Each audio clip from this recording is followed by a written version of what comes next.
नमस्कार, सुपरफास्ट छत्तीसगढ़ देख रहे हैं आप और मैं हूं आपके साथ अवंतिका श्रीवास्तव। छत्तीसगढ़ की हर बड़ी खबर पर चर्चा करेंगे, लेकिन सबसे पहले रायपुर से इस वक्त एक बड़ी जानकारी। राजधानी रायपुर में चाकूबाजी की घटना एक बार फिर से सामने आई है। शराब दुकान पर ग्राहक को चाकू मारा गया है। शराब दुकान पर युवक से लूटपाट की जा रही थी, लूटने की कोशिश उससे हो रही थी और इसी दौरान जैसे ही उसने विरोध किया, 3 बदमाशों ने उसे चाकू मार दिया। लालपुर शराब दुकान पर युवक को चाकू मारा गया है। घायल युवक फिलहाल गंभीर हालत में अस्पताल में भर्ती कराया गया है। पुलिस ने आरोपियों को भी गिरफ्तार कर लिया है। आरोपियों का जुलूस भी शहर में निकाला गया। बीच सड़क पर कार्रवाई, उठक बैठक, साथ ही साथ बाजार में बदमाशों की उठक बैठक लगवाते हुए भी पुलिस वाले नजर आए हैं। लेकिन यही कोशिश पुलिस की तरफ से कि बदमाशों में इस तरह की वारदातों को लेकर कानून का खौफ हो। लेकिन चाकूबाजी के जो मामले हैं लगातार रायपुर से सामने आ रहे हैं। फिर एक ऐसा मामला जिसमें ग्राहक को चाकू मारने की कोशिश होती है। हालांकि फिलहाल गंभीर हालत में ये व्यक्ति अस्पताल में भर्ती है। बड़ी बात यह कि आरोपी भी गिरफ्तार हो चुके हैं।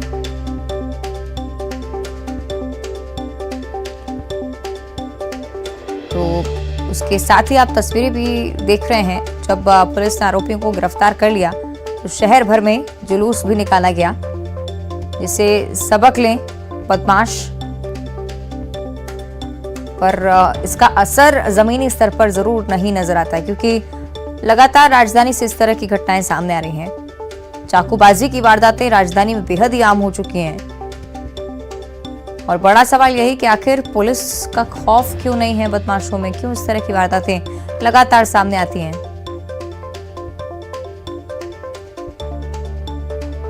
जो शराब दुकान के पास ये व्यक्ति मौजूद था, इस ग्राहक से लूटपाट की कोशिश हुई। जैसे ही विरोध किया इसने, 3 बदमाशों ने इसको चाकू मार दिया।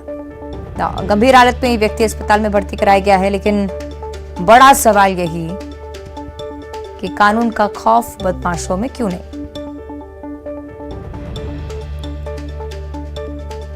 अपराधों का ग्राफ लगातार छत्तीसगढ़ की राजधानी में बढ़ता जा रहा है।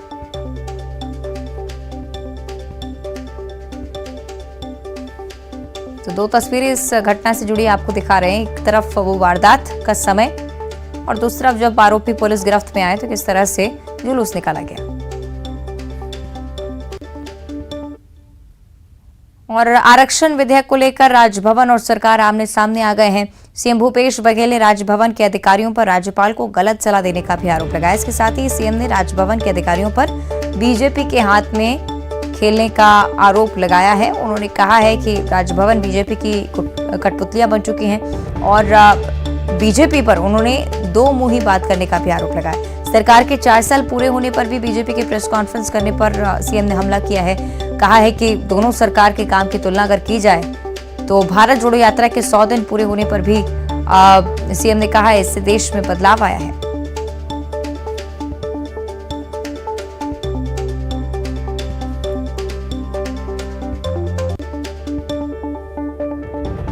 वो अधिकार है ही नहीं। उसको जो विधिक सलाहकार है वो गलत सलाह दे रहे हैं। और शुरू में जो बात हुई थी वो बिल्कुल ठीक हुई थी। राज्यपाल जी ने क्या कहा था, जैसे विधानसभा से प्रस्ताव पारित होता है या अध्यादेश सरकार लाती है, मैं तुरंत हस्ताक्षर करूंगी। तो आरक्षण कोई एक वर्ग का नहीं होता। आरक्षण में सारे वर्गों के लिए होता है, सारे नियम होते हैं। क्या ये बात राजभवन को पता नहीं? और जब हो गया तो क्वेरी किससे कर रहे हैं? विधानसभा से बड़ा हो जाएगा कोई विभाग, तो विभागों से जानकारी ले रहे हैं। विधानसभा से कोई पारित होने के बाद विभागों से जानकारी नहीं ली जाती, तब पार्टी के हाथों राजभवन के द्वारा सब खेल हो रहा है और ये ठीक नहीं है। पहले कुछ स्टैंड था, अब वो धीरे धीरे स्टैंड बदलते जा रहा है। फिर बोले मैं तो केवल आदिवासियों के लिए बोली थी। तो आरक्षण केवल आदिवासी के लिए नहीं है, आदिवासी के लिए था ही। 20% था, उसको 32% हम लोगों ने किया है। लेकिन उसके साथ साथ पिछड़े वर्ग का है 12%, हमारा अनुसूचित जाति का है उसे 13% किया गया। पिछड़े वर्ग का 14% था, उसे 27% किया गया। ईडब्ल्यूएस के लिए पहली बार 4% उसे प्रावधानित किया गया है। तो आरक्षण की पूरे प्रक्रिया है। और जब विधानसभा कार्रवाई होती है तो राजभवन सीधा सुनाई देता है, वहां स्पीकर लगा रहता है। तो क्या सारे प्रक्रिया के बारे में जानकारी नहीं थी राजभवन को? तो केवल ये भारतीय जनता पार्टी के हाथों में कठपुतली बने हुए हैं राजभवन के अधिकारी, और उस प्रकार से उनके निर्देशों पे काम कर रहे हैं जो इस प्रदेश के हित में नहीं है। सुप्रीम कोर्ट के जो गाइडलाइन है 50%, तो वो तो अब वो अनरिलेवेंट हो गया, अप्रासंगिक हो गया कि नहीं हो गया। जब उसको आपने ईडब्ल्यूएस को 10% जैसे दिया तो 50% से एक्सीड हो गया, तो वो प्रासंगिक कहाँ रहा। 60% खुद कर लिया। भारत सरकार ने खुद 37% पिछड़े वर्गों को दिया है, तो राज्य सरकार यदि पिछड़े वर्ग 37% दे रहा है तो गलत क्या है। और भारत के संविधान में जो व्यवस्था है कि अनुसूचित जाति जनजाति की जितने जनसंख्या उसके प्रतिशत के अनुसार आरक्षण होगा, तो वही तो हम किए हैं।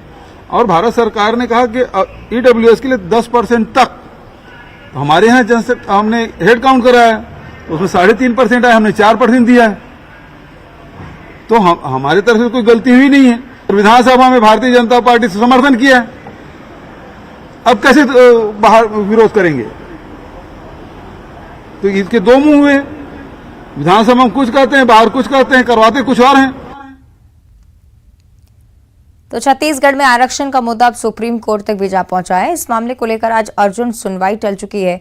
सुप्रीम कोर्ट में जवाब देने के लिए पक्षकारों ने कोर्ट से समय मांगा है। सामाजिक कार्यकर्ता बीके मनीष ने सुप्रीम कोर्ट में छत्तीसगढ़ में आरक्षण को लेकर याचिका दायर की थी और मामले की अगली सुनवाई अब जनवरी के दूसरे सप्ताह में हो सकती है।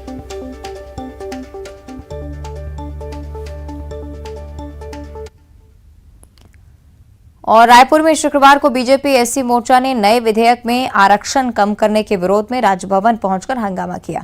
इस दौरान बीजेपी प्रतिनिधि मंडल में पुन्नूलाल मोहिले, साथ ही साथ कृष्णमूर्ति बांधी, दयाल दास बघेल सहित कई नेता और कार्यकर्ता मौजूद रहे। दरअसल नए विधेयक में एससी का आरक्षण घटाकर 13% किया गया है, जिसके विरोध में अम्बेडकर चौक से रैली निकालकर बीजेपी एससी प्रकोष्ठ राजभवन पहुंचा और विरोध जताया।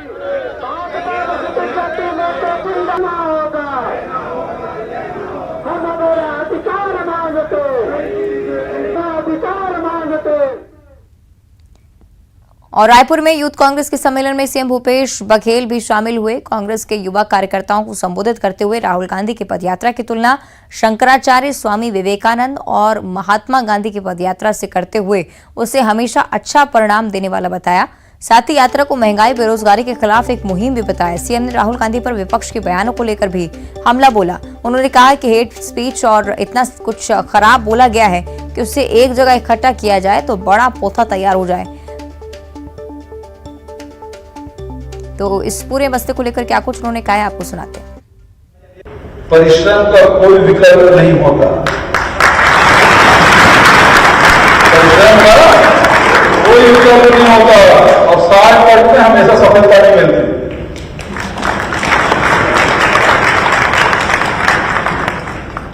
आज देखिए हमारे नेता राहुल गांधी जी पदयात्रा कर रहे हैं। जब उदयपुर में प्रस्ताव पारित हुआ तो सबके दिमाग में प्रश्न थे, पदयात्रा हो पाएगा, नहीं हो पाएगा, कौन करेगा। राहुल जी करेंगे, राहुल जी कर पाएंगे, नहीं कर पाएंगे। लेकिन आखिर 7 सितंबर को उन्होंने पदयात्रा कन्याकुमारी से शुरू कर दी और आज सोमवार दिन है। और कल यानी कि 17 दिसंबर को छत्तीसगढ़ में बघेल सरकार के 4 साल पूरे हो रहे हैं और उस मौके पर सरकार पूरे ही प्रदेश में गौरव दिवस मनाने वाली है। प्रदेश भर में कार्यक्रमों का आयोजन किया जाएगा। लोगों को सरकार के 4 साल की उपलब्धियां बताई जाएंगी। साथ ही साथ आयोजन को लेकर सरकार की ओर से भी सभी कलेक्टर्स को निर्देश जारी हो चुके हैं। आयोजन में सभी मंत्री, सांसद, विधायक के साथ स्थानीय जनप्रतिनिधियों को भी आमंत्रित किया गया है। गौठानों, तेंदुपत्ता संग्रहण केंद्रों में, कार्यालय में और धान खरीदी केंद्रों पर भी कार्यक्रम का आयोजन किया जाएगा, जहां किसान मजदूरों के लिए चल रही योजनाओं की भी जानकारी दी जाएगी।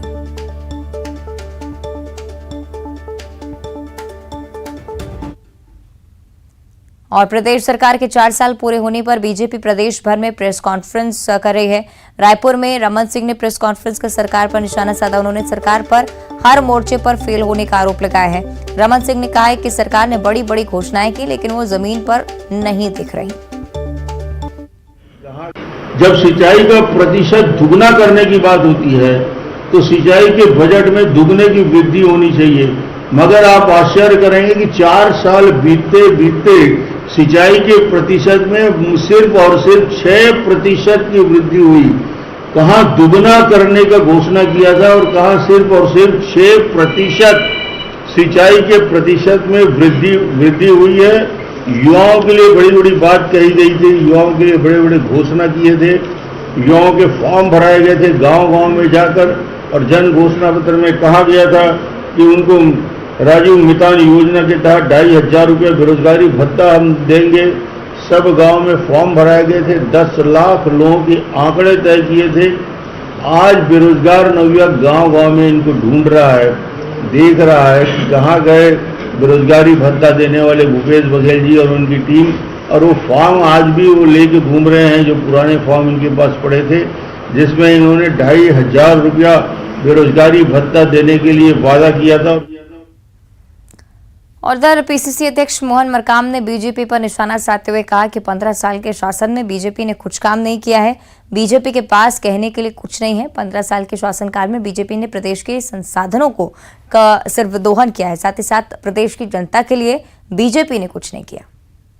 देखिए, भारतीय जनता पार्टी के पास कहने के लिए कुछ नहीं है, लोगों का ध्यान भटाने के लिए इस ढंग से मुद्दे उठा रही है। 15 साल भारतीय जनता पार्टी का कार्यकाल भी देख लीजिए, सबसे ज़्यादा कुपोषण का प्रतिशत 42% भारतीय जनता पार्टी के राज में रहा। सबसे ज़्यादा गरीबी का तमगा वह भारतीय जनता पार्टी के शासनकाल में लगा।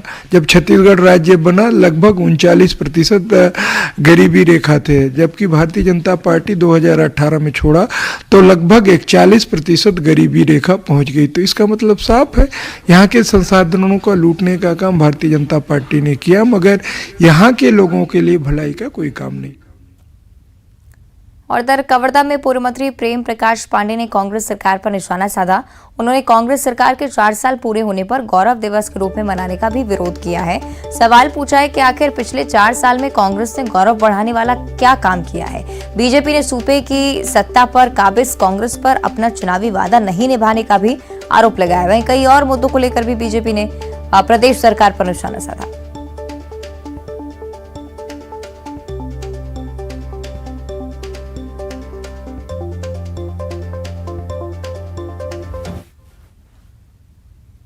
और अब खबर बिलासपुर से है, जहां सिविल लाइन क्षेत्र में स्थित पेट्रोमेट्रिक आदिवासी छात्रावास की छात्राओं ने कलेक्टर सौरभ कुमार को लिखित शिकायत कर वार्डन और प्यून पर गंभीर आरोप लगाए हैं। छात्राओं का आरोप है कि वार्डन और प्यून देर रात लड़कियों को बिना रजिस्टर में दर्ज कर बाहर भेजती हैं, गलत काम करने का दबाव बनाती हैं, विरोध करने पर प्रताड़ित करती हैं। कई बार मामले की शिकायत की गई है, लेकिन प्रताड़ित करने का सिलसिला खत्म नहीं हो रहा है। और अभी जितने शिकायत किए तो हमारे ऊपर प्रेशर बन रहा है कि शिकायत तुम लोग वापस लो, नहीं लोगे तो सबको रेस्ट्रिकेट कर दूंगी हॉस्टल से, प्लस तुम्हारे मम्मी पापा को बुलाऊंगी और तुम लोग का इंसल्ट करूंगी, तुम्हारे मम्मी पापा के सामने ये सब करूंगी, और तुम्हारे जितने भी छोटे भाई बहन आते हैं उन लोग को किसी को भी मैं हॉस्टल में नहीं रखूंगी। कर्मचारी हमारे हॉस्टल में बिना पेरेंट्स से भी बिना पूछे और वार्डन से बिना पूछे वो बच्चे को आधे रात को बाहर भेजती है, और वो इतना तक कि वो रजिस्टर में एंट्री भी करवाने नहीं जाती है। और अगर इस चीज के लिए हम शिकायत लेकर हम एसी सर के पास आए थे, तो ये चीज हमारी वार्डन को पता चला, तो वार्डन हमारे को प्रेशराइज कर रही है। अगर उसका केस तुम लोग करोगे तो मैं तुम लोग को हॉस्टल से निकाल दूंगी और तुमको अध्यक्ष पद से खारिज कर दूंगी, सारे बच्चे को रेस्ट्रिकेट कर दूंगी, तुम लोग के पेरेंट्स को बुलाकर सबके सामने तुम लोग को इंसल्ट करूंगी। और अब खबर धमतरी से है, जहां पोटियाडीह में छात्रों ने अल उद्यानिकी कृषि महाविद्यालय के गेट पर ताला जोड़कर धरने पर बैठ गए हैं। छात्रों का आरोप है कि कॉलेज प्रशासन ने एडमिशन फीस तो वसूल ली है, लेकिन अब एडमिशन देने से आनाकानी कर रहा है। वहीं कॉलेज प्रशासन की तरफ से कहा जा रहा है कि इस मामले को लेकर कोर्ट में पहुंचे हैं, जैसे ही फैसला सामने आएगा एडमिशन जरूर किया जाएगा। अभी हमको दूसरे कॉलेज में हम लोग पढ़ाई कर रहे थे, तो ये लोग हमको कॉल करके बोले कि हम सारा रिस्क लेते हैं, सारा हम करेंगे बोले, और हमको ये कॉलेज में बुलाया गया।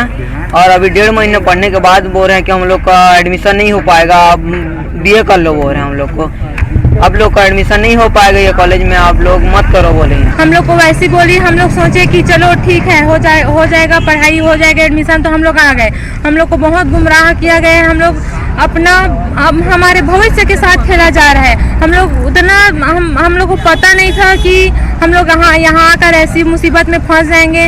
हम लोग को आके पता चल रहा है कि 1 महीना हम लोग क्लास अटेंड कर चुके हैं, हम लोग को बताया नहीं गया कि ऐसी कुछ काम होने वाला है, और बोल रहे हैं कि यहाँ हम लोग एक महीने क्लास अटेंड करने के बावजूद हम लोग को बोल रहे हैं कि आप लोग का एडमिशन नहीं हो पाता होगा, और बोल रहे हैं कि आप लोग बीए कर लो। हम लोग उतना दूर से आए हैं सर, यहाँ बीए थोड़ी ना करेंगे सर, हम लोग बीएससी एग्रीकल्चर के लिए आए हैं, हम लोग बीएससी एग्रीकल्चर ही करेंगे और कुछ नहीं करेंगे।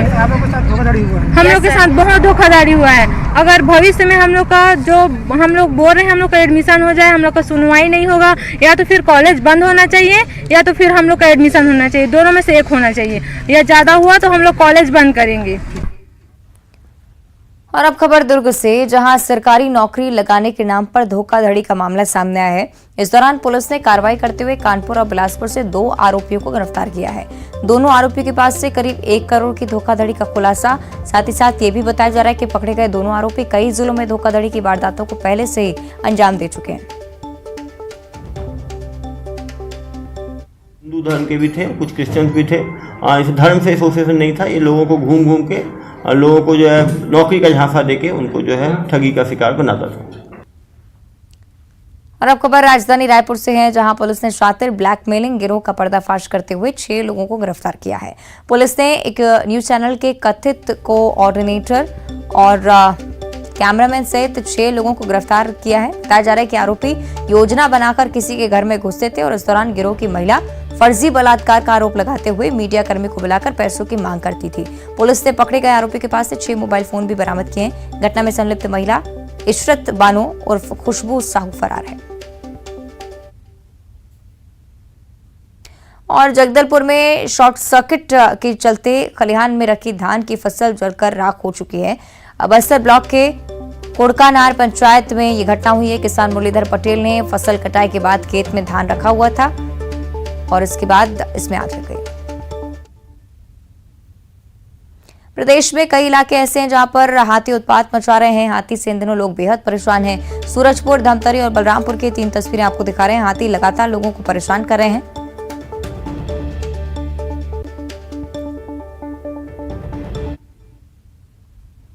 और अब खबर बलौदाबाजार से है, जहां ग्राम पंचायत तिल्दा बांधा में पिछले कई सालों से पानी की समस्या से लोग परेशान हैं। ग्रामीणों ने प्रशासन से मदद की भी गुहार लगाई है। ग्रामीणों की मांग है कि जल्द से जल्द उनकी समस्याओं का समाधान किया जाए, जिससे उन्हें पीने का पानी मिल सके।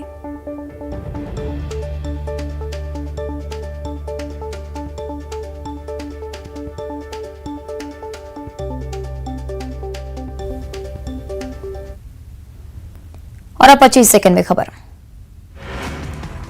छत्तीसगढ़ में बोर्ड परीक्षाओं की समय सारणी जारी। 1 मार्च से शुरू होगी परीक्षा।